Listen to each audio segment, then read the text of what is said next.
Motion moved that the bill be passed. The question is that the bill be passed. Those in favor will please say aye. Aye. Those against will please say no. I think the ayes have it. The ayes have it. The ayes have it. The bill is passed. Parliament cleared the 3 new criminal amendment bills. Prime Minister Narendra Modi on Thursday hailed the passage of 3 criminal justice bills and called it a watershed moment in India's history. The 3 criminal bills, the Bharatiya Nyaya Sanhita 2023, the Bharatiya Nagarik Suraksha Sanhita 2023, and the Bharatiya Sakshya Bill 2023. Bharatiya Nyaya Sanhita replaces the Indian Penal Code IPC 1860. Bharatiya Nagarik Suraksha Sanhita replaces the Criminal Procedure Code CrPC 1973. Bharatiya Sakshya Bill replaces the Indian Evidence Act 1872. So what are the key changes in the 3 new revised criminal bills? We explain.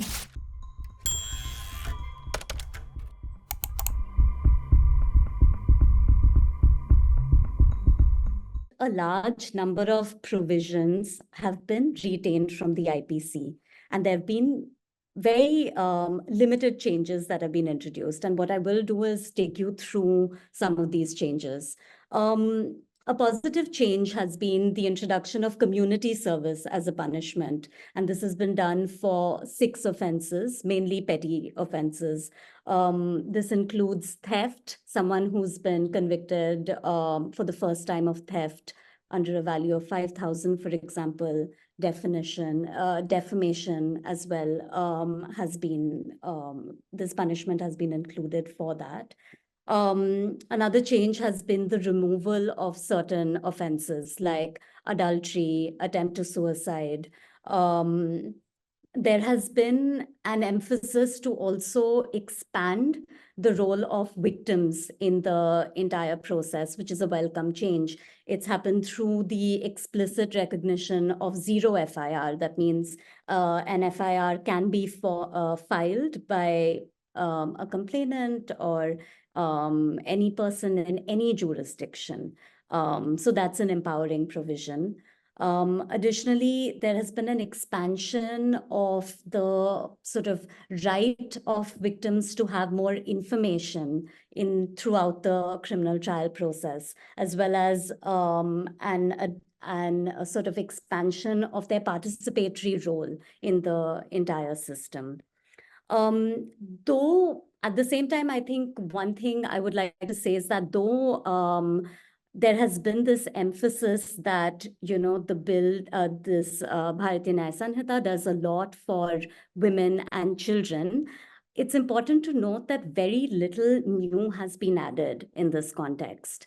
A lot has, one of the changes has been that the definition of child has been made gender neutral, and the term minor has been used to ensure that you account for a girl and a male child, or basically children more generally.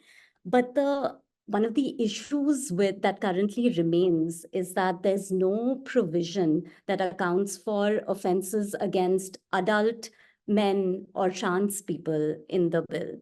Though Section 377 of the IPC has been removed, and that was a problematic provision that had been decriminalized where consensual same-sex had been decriminalized by the Supreme Court. It was also useful because non-consensual sexual acts could sort of come within the scope of this offense. So there's no provision to that effect that exists currently. And other sort of problematic or slightly concerning provision has been this clause 69, which concerns promise to marry. What has happened in this provision, the language of it, is that it makes consent immaterial.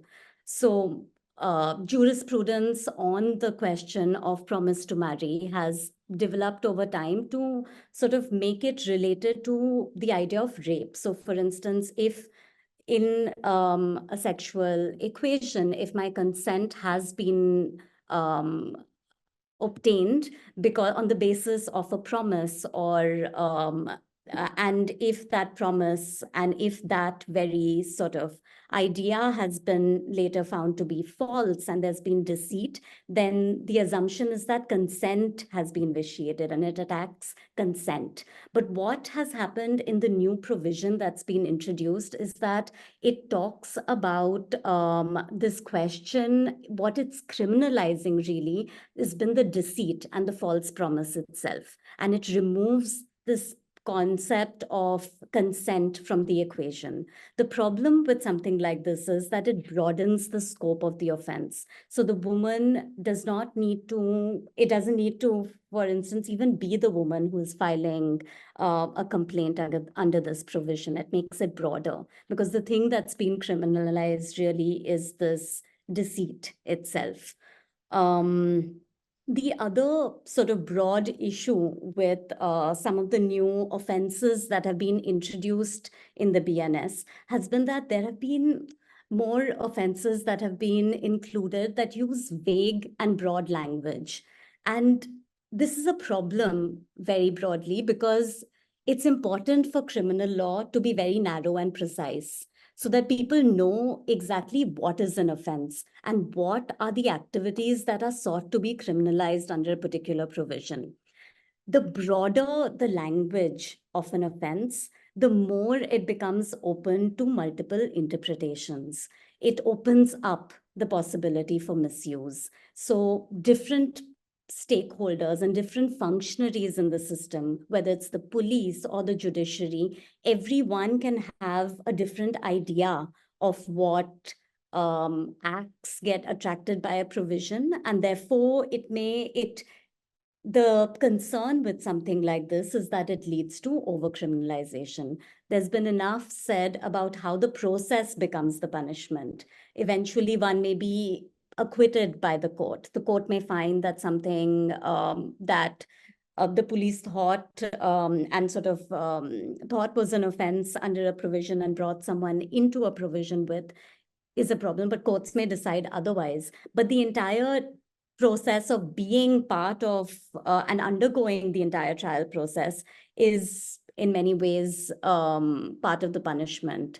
So this problem, I can sort of illustrate that with a few examples. For instance, a new provision that has been introduced that criminalizes misinformation.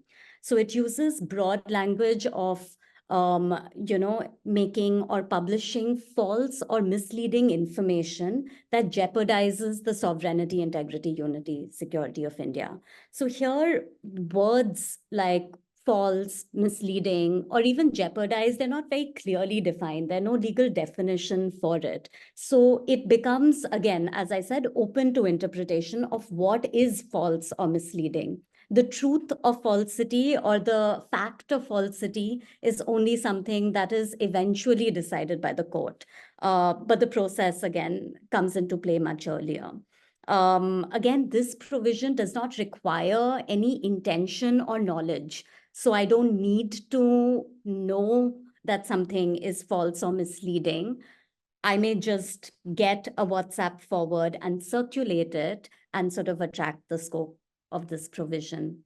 Again, I may not intend to cause any jeopardy to whatever jeopardy may mean to the nation, but may still fall within the scope of this provision. Similarly, sedition, though, there has been conversation over the past few months about it being removed and it being this colonial relic that we have moved away from. But there has been a provision, clause 152, where, the essence of sedition, it remains. And what is being criminalized is a much broader language is used to criminalize, acts are mentioned here. So for instance, things like exciting or attempting to excite subversive activities.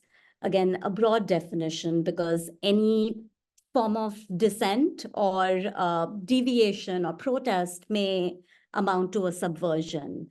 or encouraging feelings of separatist activities. So all of this really causes some sort of concern about what are the acts really being accounted for here.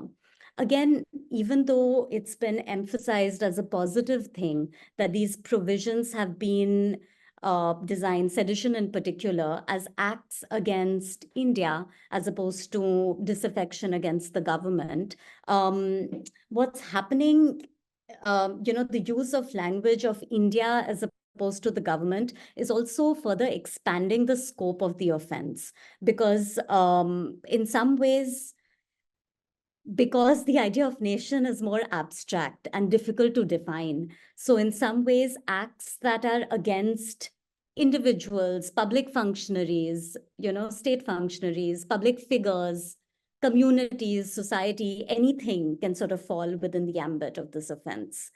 And again, may lead to the problem of overcriminalization. Another sort of critical addition in the new BNS has been the inclusion of offenses that were thus far contained in special legislations. So we have Terrorist Act as an offense, organized crime as an offense. These two were initially, and they continue to be governed by, for instance, UAPA for terrorism. And for organized crime, different states have their own legislation. So the NCOCA, which is the Maharashtra Control of Organized Crime Act. So, these are designed in some ways as exceptional offenses against which broad sort of police powers have been imagined and stringent sort of procedure has come into play.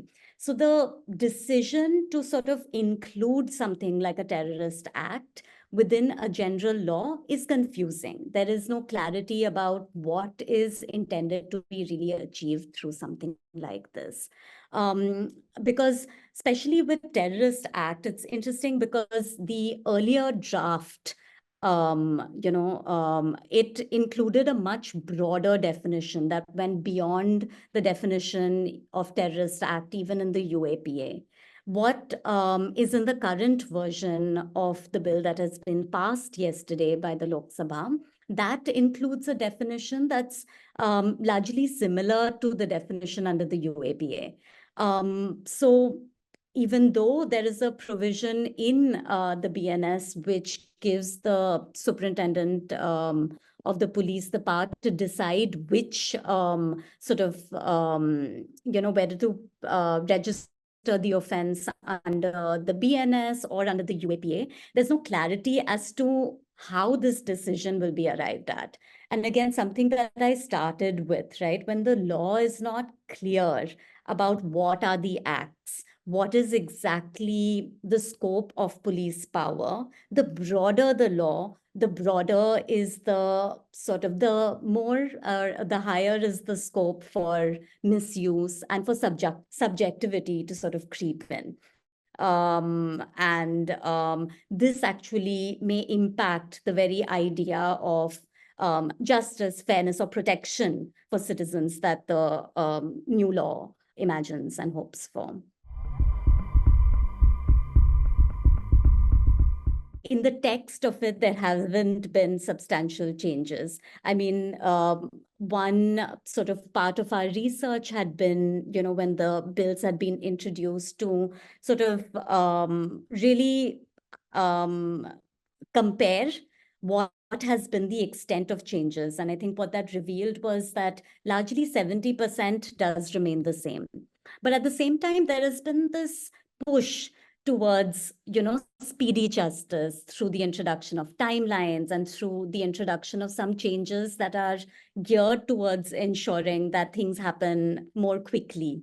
There has also been this emphasis to, introduce more aspects of technology in how the criminal justice system functions. So there's been an emphasis on use of audio-video technology, not just during investigation, but also through trial. There's been an emphasis on digitization of a lot of processes, including, registration of FIR, and also the way documents are sort of made available to different parties and even the court. There has also, again, been an emphasis in using forensic evidence and the involvement of forensic experts, even when it comes to sort of gathering a collection of evidence from the crime scene. So all of these are important shifts, but I think there are just a couple of things that we need to flag here to make sure that we're not just sort of driven by the idea of efficiency alone, but also ensure that this aim of justice is also achieved at the same time, right? Are we sort of hoping for efficiency at the cost of justice or fairness? Because that's actually that sort of, it's that careful balance that any stakeholder that's part of the criminal justice system that they need to be careful to maintain. So for instance, with something like speedy justice, right, though timelines have been introduced at every stage of the process, at the same time, the thing to think about is, are timelines enough to solve the problem of high pendency and the large number of delays that happen in our system? Because in some ways, the question that needs to be asked is, why are the delays happening, in the first place? Because our courts are overburdened, the police is overburdened. There are also high numbers of vacancies at every level. So just sort of imposing timelines and having a legislative mandate to that effect may not necessarily give us the desired results, because the barriers to speedy justice may continue. And, this is something that's been seen in other legislations where timelines have been introduced. So for instance, under the POCSO Act, there was that push to make sure that, trials were completed within defined timelines. But there, one of the concerns was that very few, in very few cases, these timelines were actually met, right? Because courts are unable to do it because there are other reasons that are causing them to work slowly.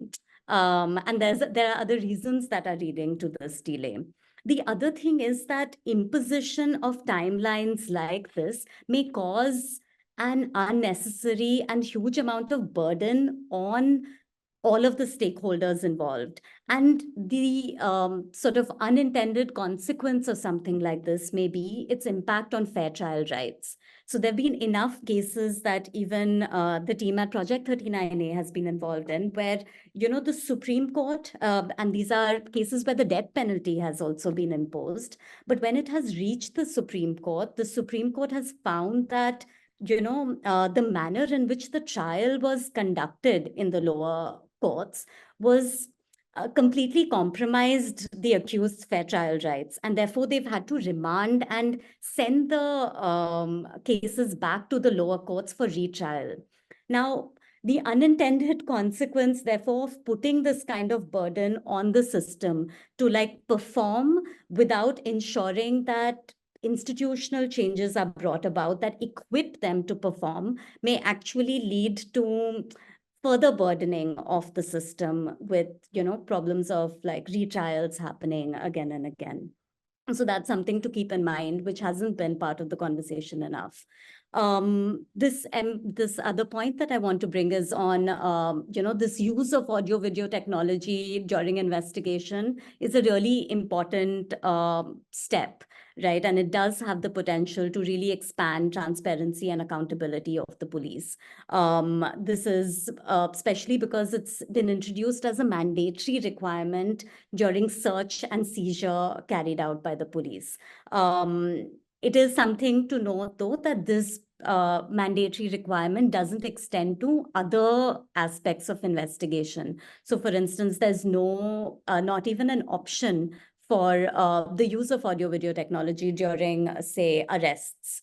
Even though there has been an expanded introduction of use of these technologies for recording witness statements, again, it's not mandatory. So that is something to think about how much will it actually again come into effect, right? Because at the same time, again, the implementation question in some ways cannot be divorced from the conversation that we're having right now, because really the police suffers from, infrastructural constraints, training, and just their general capacity, right? So in the absence of making sure that they have the equipment or the infrastructure to really record this evidence, make sure it's stored securely, there are no problems of tampering, and not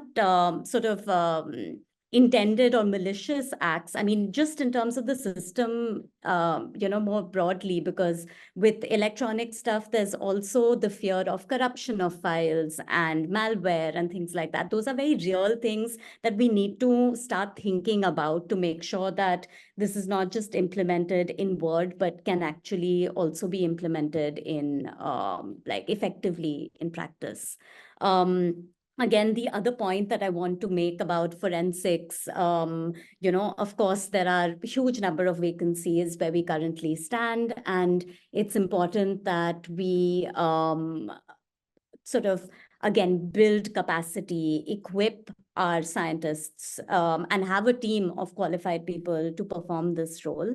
But at the same time, I think a point that I would like to make about the way the law itself is framed, even though there has been this push towards forensics, in investigation, at the same time, on the evidence side, there have been certain limits that have been introduced. So the way sort of evidence is proved in court requires any document to be effectively proved in court by the person who has made it, so the expert in this case.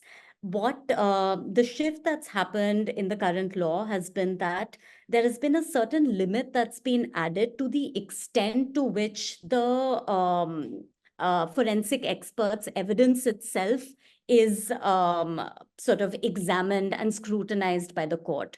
So cross-examination can only happen if the genuineness of the document is contested. So, and that's a critical thing to sort of keep in mind, because as, for instance, an accused, I may not be questioning the genuineness of the document itself. It may be a genuine document made by the expert mentioned, but what I may be questioning may be, their findings, right? The basis for it, the science behind it. And I think there needs to be that parallel move forward on the evidence aspect of things as well. Like if we do have more science and technology in our criminal justice system, how do we grapple with this? How does the system, one aspect is, of course, how is this evidence gathered and analyzed, but also how do courts then think about it, right? Are they equipped to analyze, scrutinize, and question it?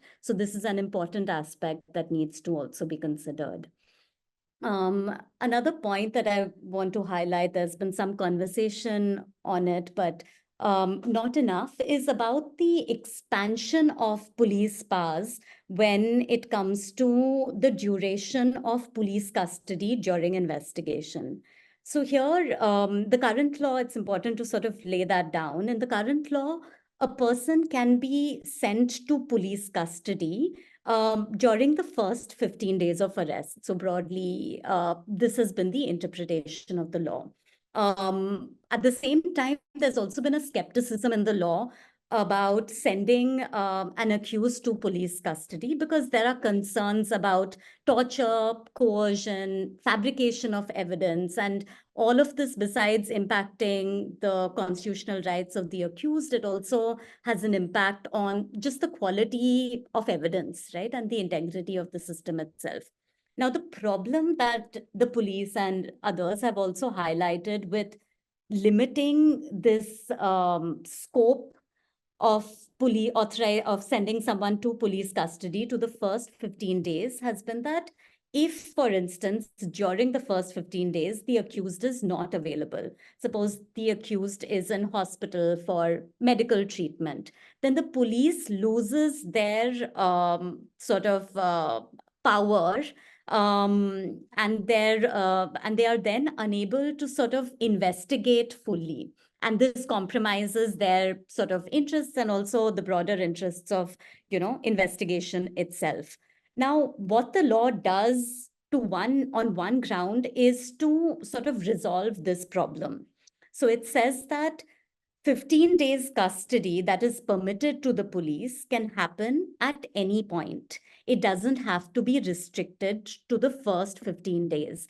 It can happen at any point so that the police's powers are not compromised. But a clause that has not been discussed enough has been that the change that has happened to what is currently subclause 2 of clause 187. So the corresponding provision in the CrPC, it said that beyond the first 15 days, the magistrate, who is the authorizing authority, the magistrate can send the accused to custody other than police custody until, for the duration of investigation. So whether 60 days or 90 days, depending on the offense. But what has happened in the current iteration of the law is that this phrase that excludes police custody, that has been removed.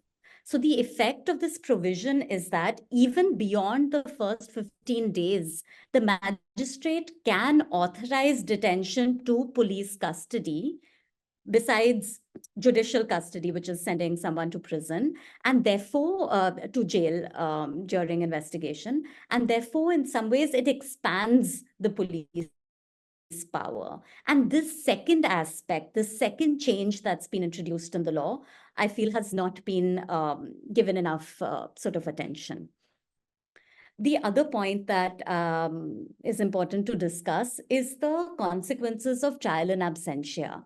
So the goals for introducing something like this is, again, speedy justice, but also to ensure that absconding offenders who are sort of evading arrest, evading trial, they do not delay justice, and they don't sort of, their sort of abscondence does not have an impact on justice for victims. While principally it may seem like an attractive solution to just have the trial in their absence, it's important at the same time in this conversation to recognize that the right to be meaningfully heard and fair trial is a constitutional right, and it's integral to how we even think about trial, right? Or an accused's right to be meaningfully heard and meaningfully represent themselves. So this is something that's been recognized as really an inviolable fundamental right by the Supreme Court as well. So in this context, even if an accused has been really sort of, they are being accused of and they are being tried for really the worst crimes, the question is that what does it mean to sort of exclude them or deprive them of this very fundamental right? And what does that say about us as a society to be doing that? So in the current law, the attachment of property for an absconding offender was permissible. It was possible for evidence to be recorded against this person. If it's a trial that involves multiple offenders and the other offenders are being tried at that time, evidence against the absconding accused could also be recorded. But trial and their right to sort of represent themselves, that was not something that the CrPC deprived them of. So in this case, I think at the cost of efficiency and, again, like speedy conclusion of trials, in some ways, what this may also impact is really the integrity of the system. And it raises questions about what is the quality then of the justice or the conclusion that one has arrived at the end.